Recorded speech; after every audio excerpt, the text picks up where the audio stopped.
All right, so today we have Kooper Caraway. Kooper Caraway comes from a working class family in Texas. His mother was a retail worker and his father worked in the trucking industry. He began his journey into organizing in high school when immigration agents showed up and set up camp, started raiding people's homes in Mount Pleasant, Texas. Kooper Caraway, then a high school junior, organized a series of actions and demonstrations until the federal agents packed up and left town. He then went on to work in Dallas for the labor movement. As an organizer with Jobs with Justice, he worked to bridge the community labor divide. He has since served as a union rep for the American Federation of Teachers and an organizer for the United Food and Commercial Workers Union. In 2017, he relocated to South Dakota to serve as lead organizer for AFSCME Council 65, and in 2018, he was elected president of the Sioux Falls AFL-CIO. At the age of 27, he became the youngest CLC president in the nation. In September 2020, Kooper made history again when he was elected president of the South Dakota Federation of Labor. At age 29, he became the youngest state labor federation president in the nation. Welcome, Kooper. Thank you. Thank you for having me. I brought the coffee. You all brought the comrades. I think we've got everything we need. Excellent. Excellent. Yeah, no, we are so excited just to bend your ear for a little bit, Kooper. And we're going to ask you kind of a lot about Montana labor and South Dakota labor and how there's a big overlap there. But before we hop into the questions that are more geared toward Montana, how goes it, and what's kind of the state of the labor movement in South Dakota right now? So I would say state of the labor movement is strong. We saw a small dip in union density the past year, but for the 3 years before that, we saw an increase in union density, and we were the only state in the AFL-CIO's Midwest region, including states like Illinois, Pennsylvania, things like that. For 3 years there, we were the only state that in that whole region that had an increase in union density. And I think a lot of that is due to more and more union folks getting involved in the community, getting active. We just held a very successful May Day event, what we call our slogan was pass the PRO Act, build the union, serve the people. And so we had we ended up at our May Day event, we ended up having over 1,000 in-person conversations about the PRO Act. We distributed over 30,000 pounds of fresh food and over 1,000 gallons of milk, all for free to working families. In exchange for one short conversation about the PRO Act. And so it was good to see union folks out there getting involved in some of these serve the people campaigns, and those are the things we're going to be working on moving forward. God, I love it. That is exactly, I think that's what a union is, as far as that thing of where you're getting together and you're sharing goods and services and community with one another. I do want to roll back and ask kind of one of the things you're saying, and I've been so impressed because I think that's one of the things that's led to, or I've seen that has led to kind of that increase in union density in South Dakota. But what do you think it was about this past year that saw that? Could you contribute to anything, or would you say it was just maybe even the pandemic and people being more spread out? I know there was y'all had one of the biggest stories with the meatpacking plant with the COVID outbreak there. That's right. So what folks need to understand about union density is that the way it's measured is a little different than a lot of people understand. So union density, a lot of people assume union density means the percentage of union members of the workforce. So the percentage of the workforce that's union members. So if you have 10% union density, that means 10% of the workforce is union members. That's not right. Right? What union density is the percentage of the workforce that's covered under a collective bargaining agreement. All right, so they're not necessarily union members. They're just somehow their wage hours, conditions of employment are dictated by a collective bargaining agreement. And so I think what happened was we had a few unions have had a couple of kind of school districts kind of out far away that were technically covered under a collective bargaining agreement, but only had 1 or 2 members.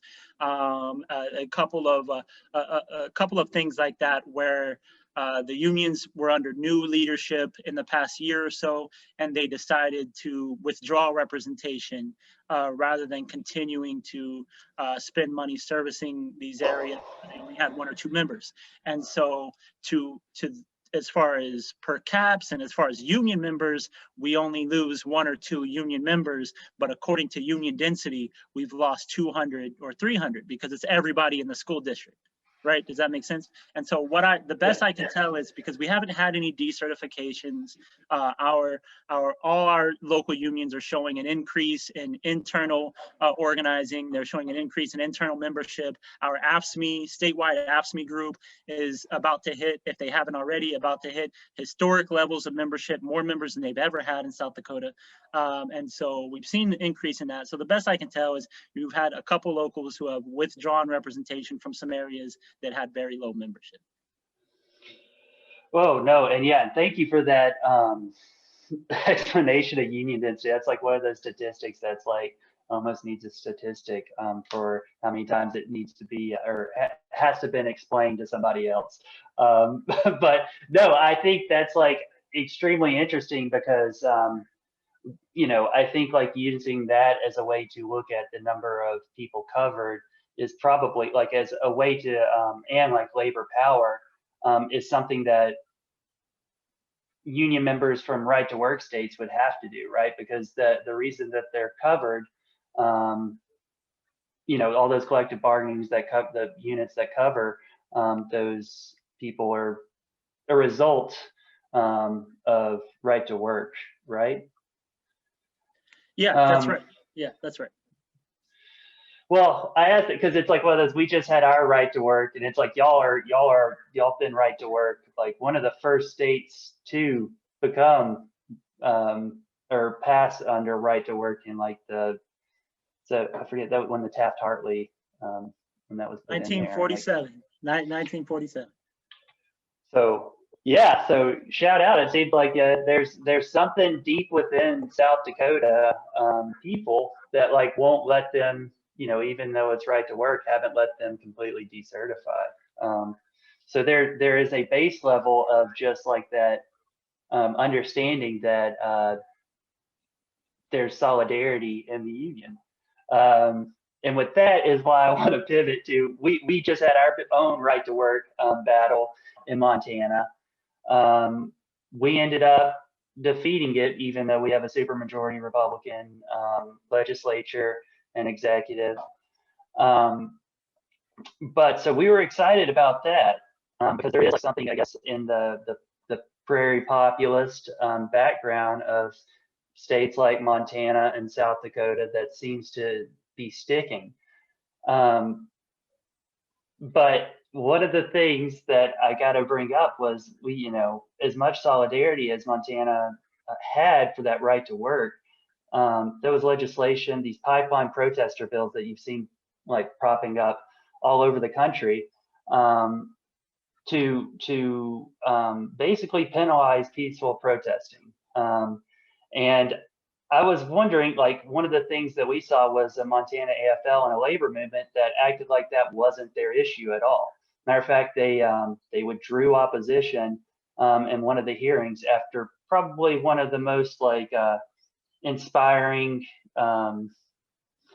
stories for why it was kind of the beginning of fascism. It was a way to stop people from organizing, a way to stop people from peacefully resisting against corporations.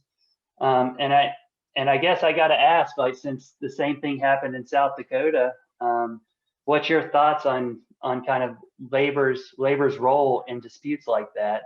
And if you how there, to me, I see a disconnect, but it's like one of those, I would see how that's not a working class issue that labor should be handling. And I was just wondering if you had any thoughts on that.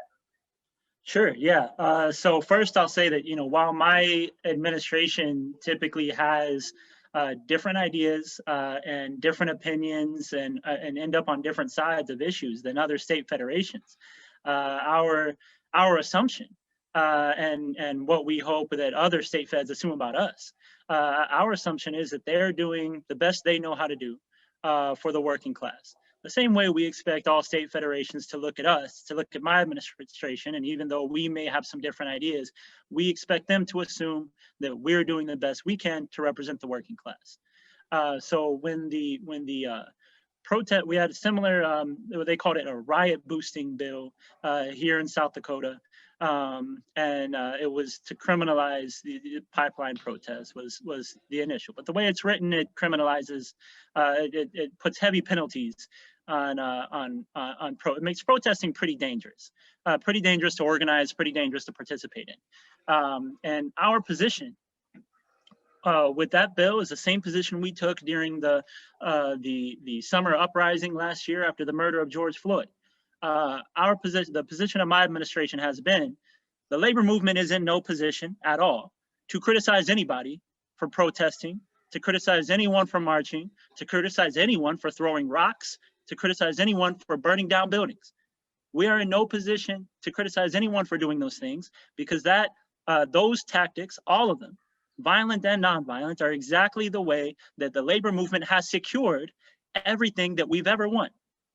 Everything the labor movement has ever won. The labor movement, as far as movements go, as far as organizations go in this country, has thrown more pounds of rocks than any other movement, has burned down more buildings than any other movement. And we've done it because we do what's best for the working class. And sometimes we use all tactics necessary. If you don't like that stuff, don't participate in it. But our position has been, we're in no position to criticize anyone else for following the same route we've followed to secure wins for their community and their beliefs. And so our position was an attack on anyone's right to assemble, to protest, or anything, is also an attack on the labor movement, and is a way to prevent us from doing the things that have historically led us to victory.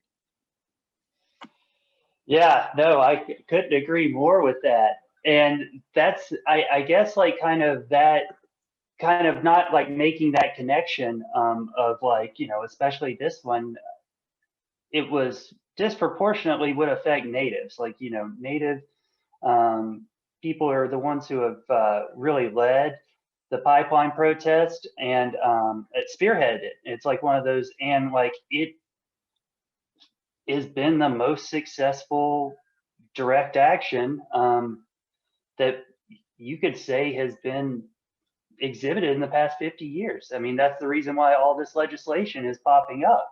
That you're starting to, like, they are costing money by either delaying the process of the pipelines being built, and then the legal route as well, filing the lawsuits, and like capital is like not seeing the return for as long. And it's a way, it's like,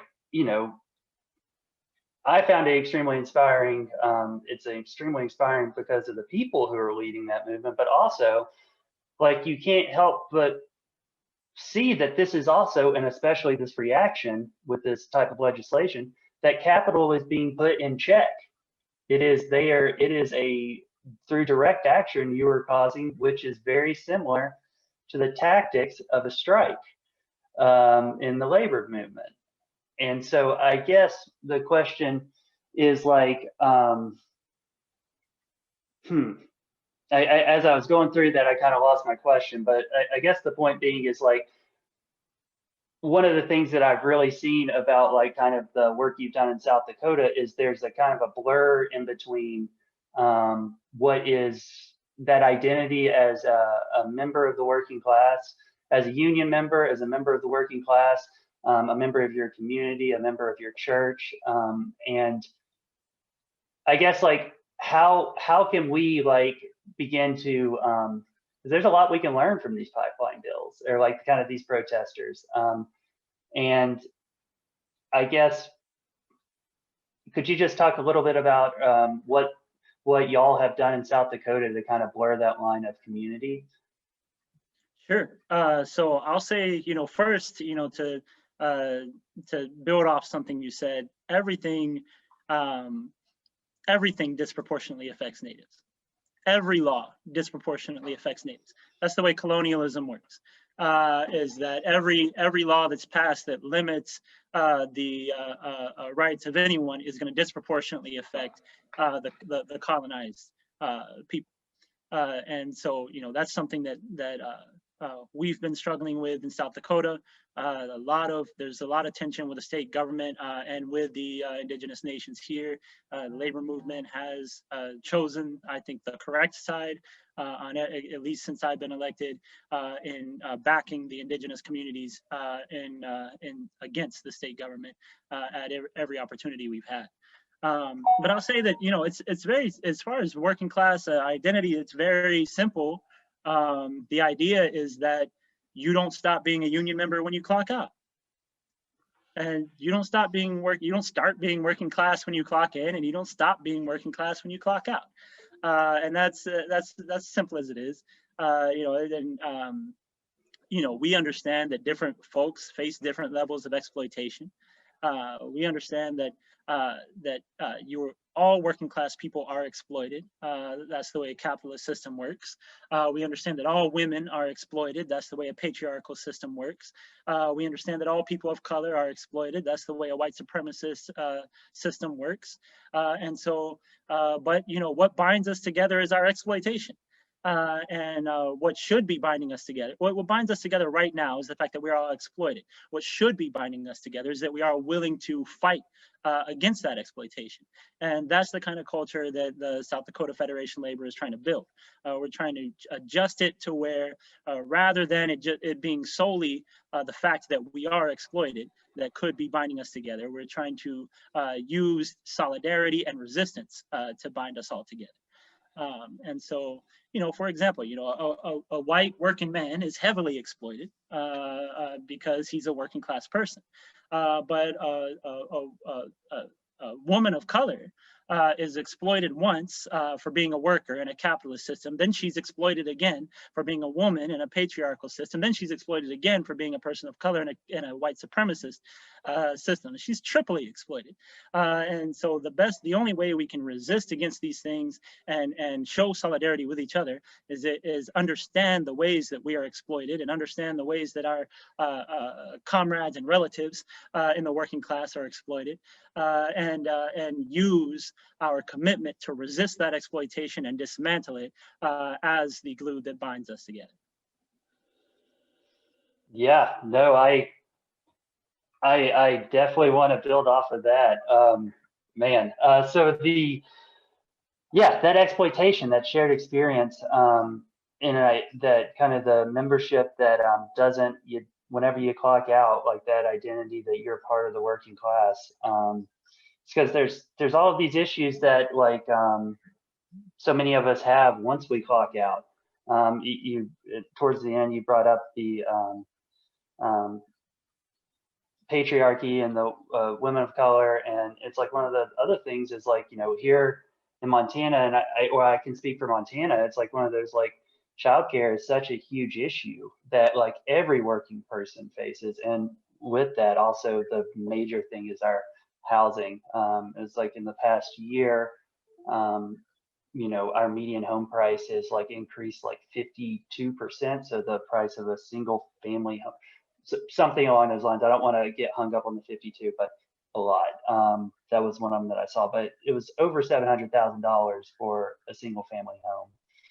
So it's you're working 8 hours, you're tired, you come home, it's you get your paycheck and it's going basically to landlords, the mortgage company, and then if you have a child, you decide to create a family, childcare. And it's one of the things we've done with Bozeman DSA is try to have childcare and snacks at every meeting in order to kind of take some of those burdens off.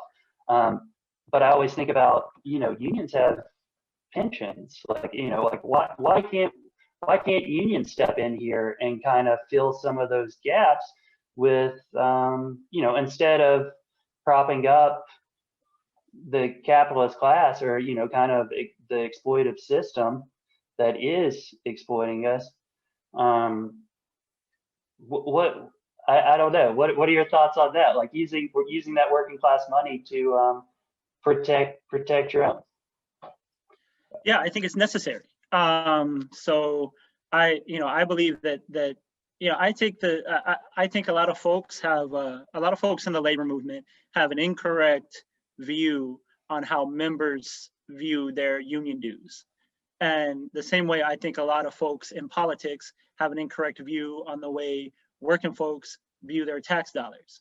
I think that the typical belief in mainstream politics is that regular people are always going to be opposed to their tax rate and are always going to be opposed to their tax dollars going up. And that's not been my experience. And I think that's a lazy analysis. I think that folks typically don't mind how paying taxes if they feel like they're getting something for it. I think the reason people typically are opposed to taxes going up is because in their whole life, they've never paid more taxes and then gotten more things for it. Their life has never gotten better from paying a little bit more in taxes. And that's just never been the case. And you can tell them, okay, well, raise the taxes will make your life a little bit better. They're not going to believe you because it's never been true.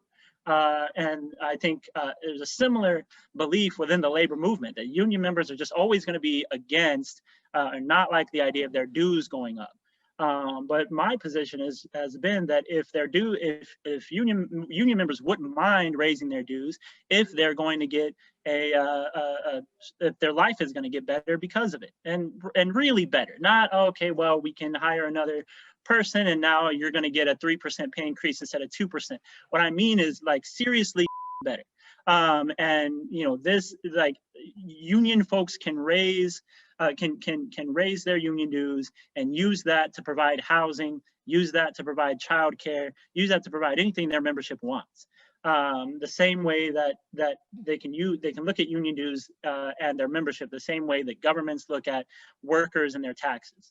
They take a little bit of tax money and they use it to provide services. And union members are lucky. We don't have to pay for bombing Middle Eastern countries or anything like that with our union dues. So we can use it entirely on providing services. And I think that that's the direction we'd like to move ahead. Here in South Dakota, we've committed to building a union-based child care program, not just to meet the needs of union members who have children, not just to provide a service, but to build a future that flourishes with working class culture. And almost everywhere I go and I speak, I talk a lot about history of the labor movement and stuff like that. Almost everywhere I go, people ask me, how come I never learned any of this stuff in school? How come I never learned about the Haymarket Martyrs in school? How come I never learned, about all these different labor struggles in school? And the answer is the school don't teach you that. And for a long time, I criticized, tried to run campaigns to get the public school system to adopt a labor history month and teach labor history for a month as part of a curriculum, things like that. It's been very difficult to get public schools to agree to that. And then one day, having the conversation, the answer just came to me and said, why should we expect the state that's heavily influenced by the capitalists, why should we expect them to teach our history? Why should we? It's not their job to teach our history. It's our job to teach our history. And so that's another aspect of building a union-run child care program. It's providing child care, but also providing education on not only union history, but the future of the working class, and teaching working class values, real working class values of solidarity, anti-racism, anti-fascism, and things like that from cradle to grave. Man, no, I'm getting pumped up here. I really appreciate kind of that the part where you talked about where you had your own realization that like, why should we expect them to change? Like, we have to create that. And it's like kind of that, you know, we here at Bozeman DSA have, and, you know, we partnered with other groups like the Gallatin Sunrise, as well as others, to put on community union trainings. Like we brought in we paid a union organizer to come in and teach, you know, at the local library what a union was and how you could start one, and, you know, this process. And we've also offered trainings. We're big Jane McAlevey fans. Won't get too far into that, but we're on our third Jane McAlevey training right now, and that it's open to everybody. You don't have to be a DSA member. You don't have to be, you have to be working class, and you've got to want that change. So all of that is to say that one of the things that you mentioned was like kind of taking that ownership, and to bring it to Montana, what I've seen, and this is my opinion, a lot of the unions have really adopted a electoral approach to how we're going to get those those changes for working class people, those tangible things. As far as like, you know, you want to pay a raise, you got to get this person elected, because, you know, those are the people who can maybe do that. Or, you know, I guess I'm coming from strictly from I was a public employee, so that's why I go with that one. But like this electoral approach, and I guess like what I'm hearing is that like that's a bit that is a tool certainly, but it really only gets you so far. And so I guess like the question I'm leading to is, what do you think for us as people who are very active, you know, rank and file union members, as well as like we have, you know, officers that are within our ranks, what do you say? How can we go about? What do you think about the electoral strategy that unions have put in, or has been common within unions?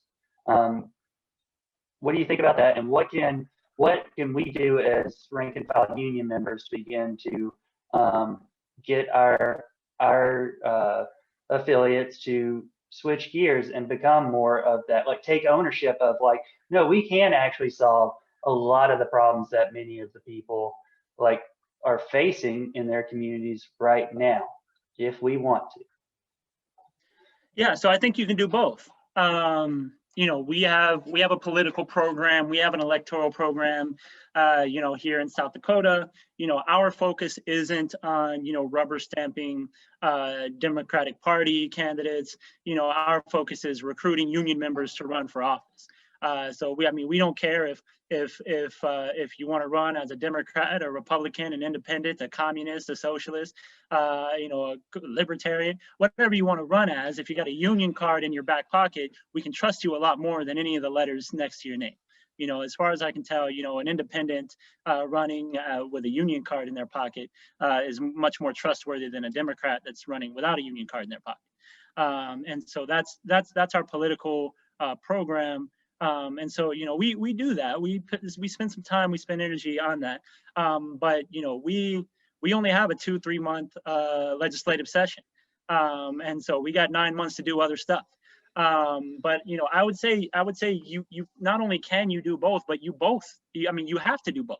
You have to be in the community, and you have to be building power in the community in order for your endorsement to mean anything. You know, if the public doesn't know you, you know, if the people don't know you, you know, if the people haven't seen you in the community, talk to you, shaking your hand, you know, giving you a fist bump or an elbow bump or something like that, and you know, recognize you. If they don't recognize you, then your endorsement don't mean anything.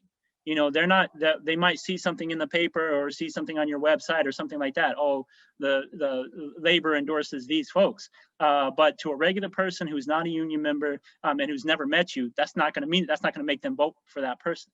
And so you have to build power in every way. What we say in South Dakota, we say fight on every front. And so multiple fronts already exist. All right, they already exist, whether you acknowledge them or not.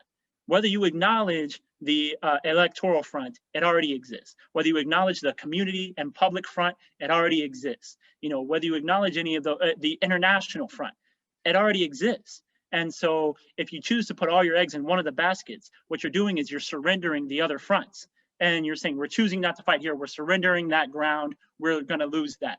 And what it does is you end up getting weaker in the place where you put all your eggs. And so what you have to do is acknowledge where the fronts exist and then choose to fight on everyone in any way that you have the capacity to do. And the thing is with union members are regular folks, right? And so regular folks have a wide diversity of likes, of dislikes, of strengths, of weaknesses, of skills, right? And so a lot of places I go, people ask me, oh, well, we only get 5 or 6 people at a union meeting. How do we prevent that? Well, do more at your union meeting than running through the Treasury report and rubber stamping the new business and then moving on. Because if that's all you're doing at the union meeting, then you're going to attract people who are into that, who are interested in that kind of stuff and that kind of administrative, type thing. You're going to attract people who are into those things, but that's the only people you're going to attract because that's all you're offering at the union meeting. What we have to do is engage people and acknowledge the wide diversity of interests and skills that working people have. Working people built the pyramids. Everything standing, working folks have built it. Every piece of art that has lasted for 1,000 years, working people built that. Regular folks like me and you who bleed and cry and feel and all this stuff, we built all those things. Harvard wasn't around. We didn't need Ivy League anything to build any of this stuff. We built the infrastructure of the entire world. And so that's what we're capable of. We're capable of everything. And so what we have to acknowledge is the diversity of skills, the diversity of interests, and things like that, and relate that back to our membership when it comes to our actions, when it comes to our meetings, when it comes to our administration, and when it comes to our politics. Yeah, no, I completely agree. And I mean, I'm sitting here, I'm ready to go work out, man. You're getting me going. I absolutely love it. The thing being, the part that you're talking about, kind of that identity, or like, I guess I keep going back to that, but that I always feel like kind of there's like somewhat of a myopic feeling among working people, in the sense of like realizing that they are the ones who have built everything. It's like one of those like, people talk about Jeff Bezos, it's like one of those, like, I worked in an Amazon plant. The people who are doing who are making that company go and making Jeff Bezos,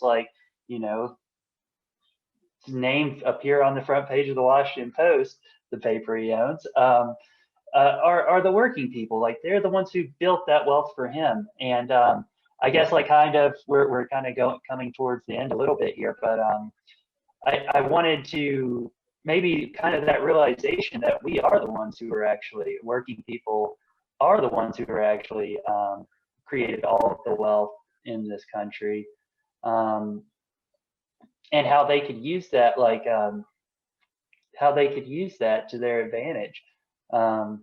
So that's the pivot to kind of come full circle with like the pipeline protest and kind of working people using the tools that they have in order to build power. We don't see strikes much often in Montana. It's like the thing that I guess it's like one of those, it's almost like it's taboo, but I would be remiss to say that tomorrow is going to be like one of the first strikes that I've seen in Montana, or labor disputes minus that is a pure strike. We had a lockout in Three Forks in 2018. But what is your position on strikes? And what a lot of unions in Montana I've seen, union leaders, they don't want them. They don't want that conflict. Can working people actually make the gains that we're talking about if they don't use the power they have and I guess, what would you say, what are y'all doing in South Dakota? What's the South Dakota AFL's position on strikes, I guess? So our position is simple. It's one sentence, and it's by any means necessary.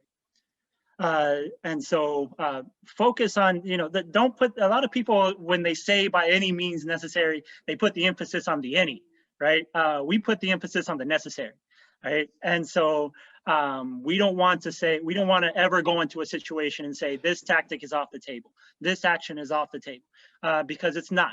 We're doing a disservice to our membership and to the working class if we take any tactic that might end up being necessary, if we take it off the table, because then we're negotiating with two hands tied behind our back.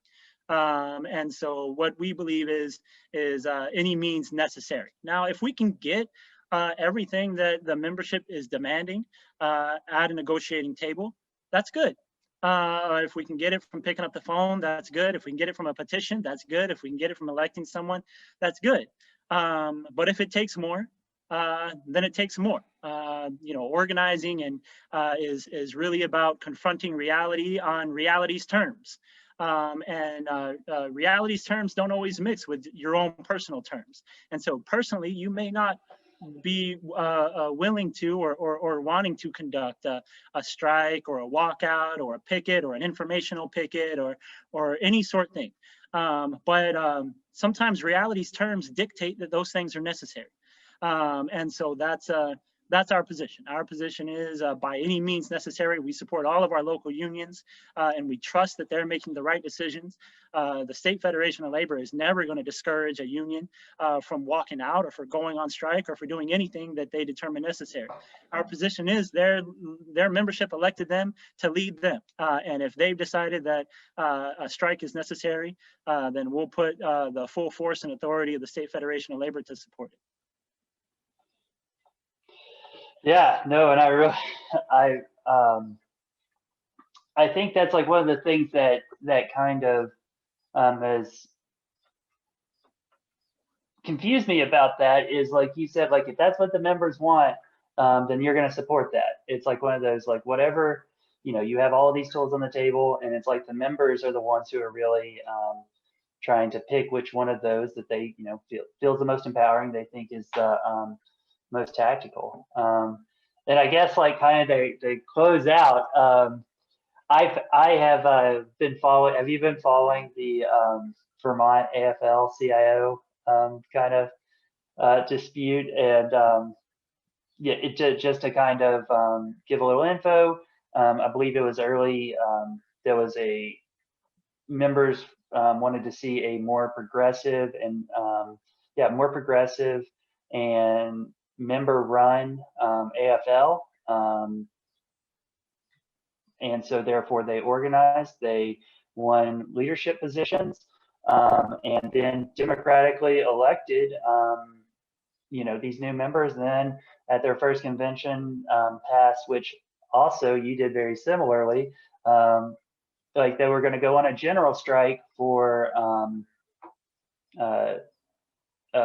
If there was for the insurrection, and also what was the other thing? There was like a couple other things, but basically Richard Trumka, the president of the AFL-CIO, decided that that was beyond the pale. That even though it was democratically elected by decided by the AFL's membership or delegates, that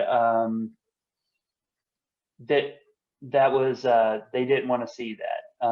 And so since you also have kind of had like similar anti-fascist rhetoric, I believe, what was it, y'all put in the in y'all's charter or y'all's new constitution that no fascist could be, or member of white supremacist group could be, which I think is a great idea and would love to see here too, could hold an officer position in their union, in an AFL affiliate. So I guess like that's a roundabout way to say, do you think, what's your position on the Vermont AFL, and do you think Trump is coming for you in South Dakota? Well, let me say this, right? There's a few things that issue is just a little bit more complicated than it's made seem. Like most issues, it's a little bit more complicated. I'll say this. No one can dispute, differences and all, no one can dispute that Richard Trumka's administration, starting from when he was Secretary Treasurer and John Sweeney was the president, John Sweeney, a DSA member, no one can dispute that this has been the most progressive administration in the history of the AFL-CIO. Now, the AFL-CIO doesn't necessarily have a stellar record when it comes to progressivism, all right? But when Richard Trumka was elected international president of the mine workers, he was 33 years old, and he was seen as the young radical union leader in the country. He was chosen to run as Secretary Treasurer when him and John Sweeney took over the AFL-CIO from the vastly more conservative Lane Kirkland. They overthrew him in the mid-90s. And then at their next convention, they got rid of all the anti-communist language in the national AFL-CIO constitution. And they created the position of executive vice president so that people of color were guaranteed a position in leadership. And they've done a lot of good things. But I'll say this, from my understanding, the position of the national AFL-CIO towards our brothers and sisters in Vermont was that it made no sense for them to pass a general strike resolution. So what they did was they took a general strike. They took a general strike vote that said that the leadership of the Vermont AFL-CIO had the authority to call a general strike if there was a fascist coup before Biden's inauguration. And so that's the way that went. And the position from the national AFL-CIO, from my understanding, was Vermont can't declare a general strike. The position was that it takes all of us to have a general strike. A general strike in Vermont is not a general strike. It's a statewide strike in Vermont, but it's not a general strike, and it's not one that could disrupt a fascist coup in Washington D.C. If the 8, 9, 10% of the Vermont workforce didn't go to work, and so. Kind of the position was that if you want to organize for a general strike, that's something that needs to be done nationally. And I sat in discussions with national AFL-CIO leadership, and I asked, the questions. I said, look, man, we can't be caught flat-footed, all right? So regardless of if you think it's likely or not, we need to have some kind of plan if there's going to be a coup d'etat in DC. And basically, the word I got back, was, if anything like that happened, then there would be buses from every state filled with union members converging on DC. And that's what I got from the national AFL. And so from my understanding, it's the situation has kind of been blown out of proportion. A lot of times state federations do things or have different ideas than the national wants them to have, and there's a discussion that's had and things like that. But from what I could tell, this is just a small, really kind of bureaucratic disagreement. It's not really over ideology or anything like that. It's one organization saying you don't have the authority to call a general strike, and then another organization saying you don't have the authority to tell us what we have the authority to do, and stuff like that. That's what I can see. It doesn't seem to be. I don't believe it's ideological. I don't believe, I don't believe it's political. I believe it's just, bureaucratic kind of chest bumping. No, gosh, yeah. Sorry, and thank you for everybody humoring me. That was probably the most self-serving question of the interview. Well, with that being said, we have, I know,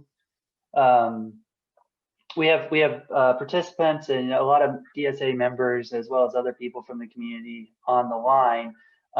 And we've got 10 minutes or 15 minutes for questions here. And yeah, just if we could raise hands and ask questions, yeah.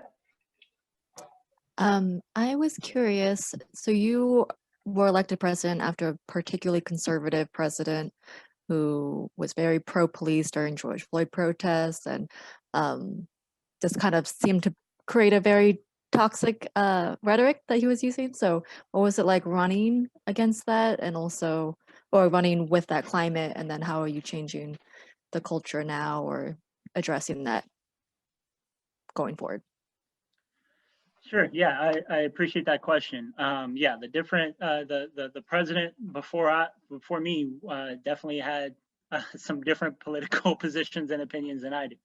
But the reality is, one thing about running, whether you're running within the labor movement or you're running for a political position, you're running in any election, if your platform is ambitious, the more ambitious a platform you have, the more revolutionary a platform you have, then the bigger mandate you need when you get elected. That's the bigger margin you need. So, you know, if you have a huge, a very ambitious platform, getting elected with 51% is not a good sign. Yeah, you got elected, but you haven't been able to show the support that you need to show in order to actually get your platform put into place. And so I understood that we were going to need a big mandate in order to change things as radically as we wanted to change things. So I started campaigning for my position a year and a half before the convention. And this is significant because typically our state fed elections don't even have campaigns, or any campaigning that's done is done at the state fed convention itself. You know, there'll be nominations one day and then people will campaign overnight at the bar or, you know, somewhere else. And then the next morning there's a vote. But I started, you know, printing up campaign materials, visiting locals, talking to folks, trying to secure an endorsement. We had the folks from Means TV, the same folks who made AOC's campaign video, came down to South Dakota and made a campaign video for my campaign, and stuff like that. So we kind of, you know, flooded the locals and the membership with the message. And so by the time it came around for elections, I ended up running unopposed. So I was elected, you know, with 100% of the vote, and that's certainly enough of a mandate to get some things done. But you know, that's going to be the case, you know, no matter who the previous occupier of the position was, or no matter who your opponent is. You have to think about your own goals and the things you want to actually build. And the only way you're going to build them is if you have the people behind you. And the more you look at it like a project, right? The bigger building you're trying to build, then the more people you need to help you build it. And so if you're trying to build this massive infrastructure, this massive building, you're going to need more than 50% of the community behind you. You're going to need 60, 70, 80%. And so, you know, that's what I'd say. That's the tactic we used, and that's what I'd encourage other people to do as well. I would love to hear your message that you started with a year and a half earlier and went forward with. Yeah, so our position was, you know, we need, so we modeled it a little bit after the 1995 Sweeney-Trumka National AFL-CIO campaign. And so they were called the New Voice Slate, and they were running against the older conservative guard. And so our signs, you know, all said, we need a new voice for South Dakota. And our position was building union culture, investing in working class art, building union services like childcare, building union housing, doing this sort of thing. And on politics, electing union members, not throwing our eggs into one political party or another. And so that was our simple our simple platform was fighting on all fronts. Like I said, meeting, adjusting our politics a little bit, serving the people, serving the community, building labor power through providing services of our own, building independent infrastructure, and investing in and nurturing working class art, working class poetry, working class graffiti, working class murals, working class music, all sorts of things like that.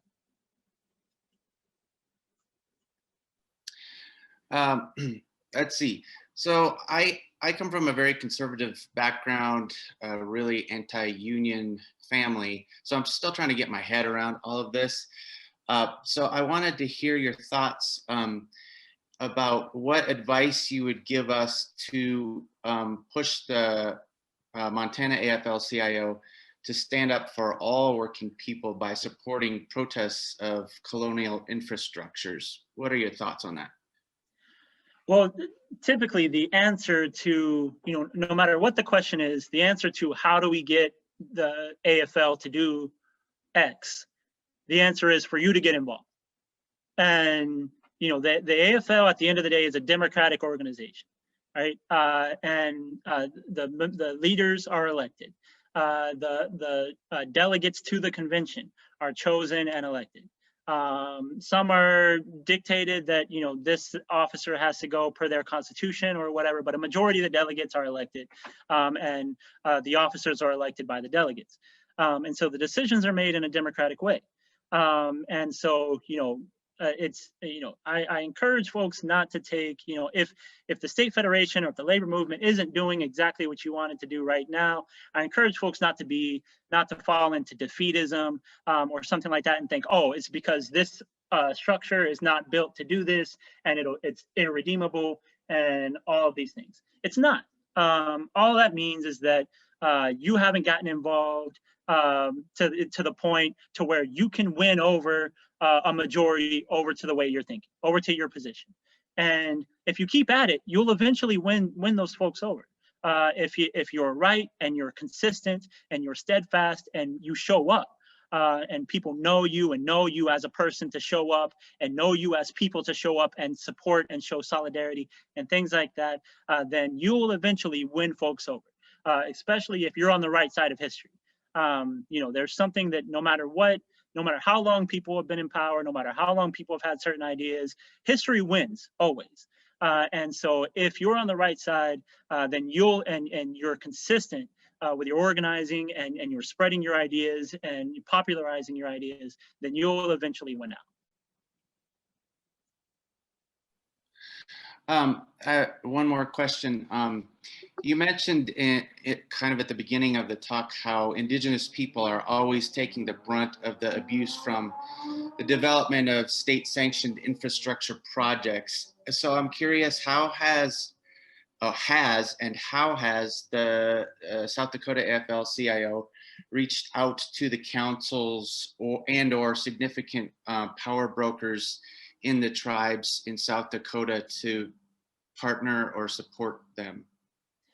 Yeah, so what we're doing actively is we're running several programs where we're getting union members and union leaders to visit and tour all 9 sovereign nations in South Dakota. And through that, we're working on building what we're calling an Indigenous Labor Advisory Committee. And so the Indigenous Labor Advisory Committee is going to be a committee made up of labor leadership and representatives from all 9 sovereign nations in South Dakota.